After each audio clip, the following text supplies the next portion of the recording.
ko yung mga bata ko. Lalaki yan ang lalaki kasi. Yun nga ang gusto ni Randy. Ano ka ba? Naku, sabi lang yan para... Biko! Hindi ko nilalang ko, ha? Yun ang nanay ko. Ito lang ang kanin nyo? Ito pa. Si Ate Lala.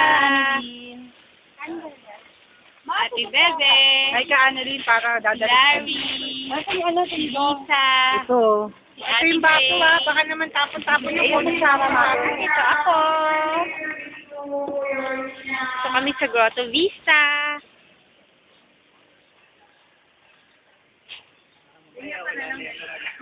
Yung mga pamangkin ko, ayun na, andun.